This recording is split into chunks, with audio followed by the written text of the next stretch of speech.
So let's talk through 6 model kits that Games Workshop hasn't announced yet, but given the hints that we've got, they seem to be pretty much guaranteed to be released within 10th edition.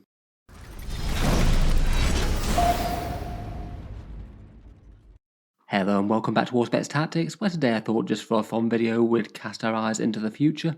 And for this video I thought it would be interesting just to talk through some of the absolute strongest possibilities for model releases. Miniatures that Games Workshop have basically all but told us are coming, just from the way that they've been teased and what we know about likely releases for the factions that they come from. All of these I consider so likely that I'd say they're all odds on to happen within 10th edition. I thought we'd talk through each one in turn, what they are, and how great the chance is that they actually don't come out. It'll be interesting to see how many of these have turned up by the time that the edition's out. First up, I thought we'd start with the World Eaters, who I think a lot of people felt that they got a bit of a strange release towards the tail end of 9th edition, a slimmed down codex that was very different to basically anything in 9th edition that came before it, and some really cool model kits including Angron himself, but perhaps less than I might have expected for Games Workshop launching an entire new army into the game. Perhaps one of the slightly more surprising releases for the army was the Lord on Juggernaut and Lord Invocatus, big mounted berserker lords riding chunky cornate brass steeds into battle. And given the context of the release, perhaps just kind of surprising that they didn't actually come with any actual cavalry units that they can lead into battle themselves. The World Eaters Codex did have a kind of limit of their own unique units as well. In 9th edition when it was released, it was kind of conspicuous that the only thing in the fast attack section was Spawn.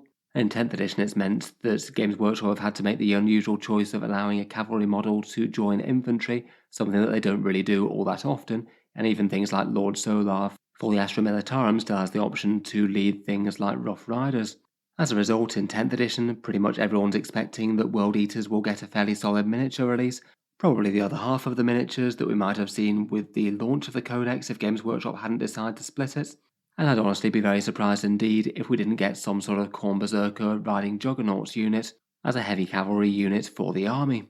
Plus, even beyond this, from the World Eaters Codex that they had, the artwork of Lord Invocatus has him riding into battle, and in the background you can make out other figures mounted on Juggernauts. Seems that even in the artwork they thought it was kind of conspicuous that he wouldn't have any sort of cavalry to lead into battle, and Games Workshop definitely have a lot of precedent with cramming artwork with hints and teasers as to upcoming models, things like the Mephitic Blight Hauler for Death Guard or the Rogel Dawn Battle Tank for Imperial Guard. Overall, between all that, this one feels like a bit of an open secret from Games Workshop, and I think it would be kind of surprising if they came out with a new World Eaters book and they didn't drop this unit specifically. Next up, and looking a lot more closer into the future hopefully, we have the Deathwing Terminators. Currently on sale they have this squad of 5 of them that's also a dual build with the Deathwing Knight kit, but Games Workshop recently revealed them in the latest reveal show for 40k, redone in some rather cool style with different war gear options with an option for swords and some fun helms. Given that we know that the Dark Angels have a release just around the corner, and basically half of this kit has been reimagined into a Deathwing Knights kit, it seems kind of likely that the rest of them are going to be reimagined into a new version of the Deathwing Terminators or Deathwing Terminator Command Squad, as otherwise you'd have very, very different appearance of the standard Deathwing Terminators and the Deathwing Knights. I feel like Games Workshop will probably want to release something unified. GW certainly stated that there's plenty more to come for the Dark Angels, and it feels like there's plenty of other safe bets that you could make about things like character releases. Belial, Samael and Ezekiel also all seem prime targets for new miniatures. Will be interesting to see if they get anything interesting beyond those though. Otherwise, and also strongly expecting new miniatures in 10th edition are the Leagues of Votann, Games Workshop's new squats but cloned and governed by AIs. They certainly got a far more generous range release compared with the World Eaters, though the World Eaters do have plenty of pre-existing Chaos kits to fall back on. But most people are expecting a fairly hefty second wave of these to come in 10th edition, maybe not too dissimilar from how the Sisters of Battle were treated when they came out with a new range for them, then followed them up with another fairly big raft of miniatures in 9th edition. There's perhaps a few other small teasers, including an artwork of something that looks like it could be a bigger skimmer type vehicle in the Codex, but perhaps the one that seems the single most likely, given that we've got a miniature version of it already, are some sort of Leagues of Votann unit sporting jump packs. In the kill team box for these guys we literally got one guy armed with a plasma axe and bolt pistol. I really wouldn't be too surprised if we got an entire squad like him, maybe armed with the exact same weapons, potentially being armed with something a bit more specific and unique to just their unit, I guess. I think it would just be a bit surprising if they created that entire jump pack bit just literally for a bit part in a kill team, as opposed to having an entire expansion of the army planned. As for all the various 40k tropes that tend to get covered in most races, jump infantry is certainly one of them, and one that the kin don't have access to at the moment. Perhaps for the single most speculative entry onto this list is Primaris Cato Sicarius, who's a miniature that I'm kind of surprised that we haven't seen already at this point, given that we've had what appears to be the entire new Primaris model basically spoiled in a picture for us. There was some nice artwork of Guilliman taking counsel alongside plenty of other Imperium things, but this guy seems to be pretty specific to be none other than Sicarius himself, the ruthlessly ambitious captain of the Ultramarine Second Company, who was then lost for a while and is now commanding, I believe, a formation under Guilliman himself.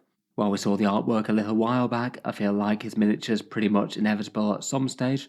Games Workshop does like their Ultramarines characters, and the new release of the Space Marine Codex perhaps gave us one more hint, as they took the opportunity to take away really quite a lot of the Firstborn model range, including lots of character miniatures, both generic ones and a few special ones like Sergeant Telion or Sergeant Cronus, but notably Mr. Sicarius and a few other chapter-specific Firstborn things stuck around, still having rules and datasheets despite having no miniature on sale, and that's not been the case for really quite a lot of other models out there in 40k.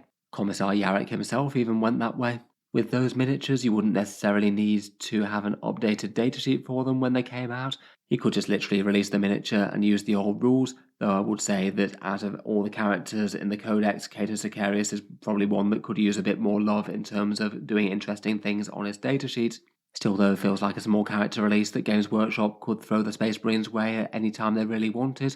Could easily be a miniature put into one of their big box sets to lead a force of Space Marines against some antagonist for some new miniatures. I still say that this one's maybe one of the most speculative, as we don't really have too much to go on besides artwork, even if his rules did stick around when many went away. Next up, and basically the game given away by Games Workshop Rumour Engine, is the Krootox Rider. Quite a lot of the time their Rumour Engine teasers are things where you can basically not really tell exactly what it is, or you can tell the faction of the model, or the genre of the weaponry, but not really tell exactly what it's going to be. Though for this one, Games Workshop did give us something really quite specific, basically the end of the barrel of a Krootox Rider's Kroot gun. Obviously redesigned in plastic, a bit bigger and chunkier, as they often tend to get with that, but basically a barrel that looks almost identical, really going for the exact same styling as close as possible. Given that the Tau Empire have a codex in the not too distant future, and the things that most need redoing in the codex are the Alien Auxiliary line, which really haven't seen updates in a long time, seems like they will be getting the Krootox, and seems like there's a reasonable chance that they might redo the other Kroot miniatures at the same time. The Vespid could certainly use some love as well if Games Workshop are feeling generous. Finally, I'm back to the World Eaters once more, as well as getting a good chance for Cornate Cavalry.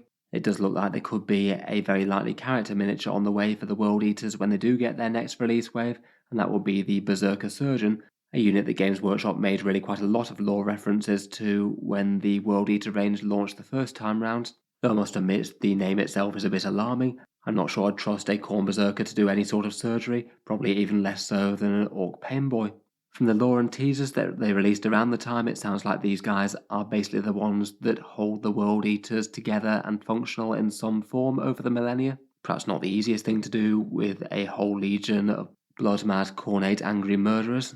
I guess it's their duty to do the sensible jobs, even if the sensible jobs seem to include stuffing 8 blood letters into one mortal frame in the creation of 8-bound with the maintenance of their 8 cages. But they also recruit new World Eaters, often using stolen gene seed to do so, and maintain and improve the cybernetic implants that are the Butcher's Nails that give the World Eaters their excessive strength and even more anger than is good for them. I guess they'd be filling a similar sort of role to the Apothecary in other armies and chapters.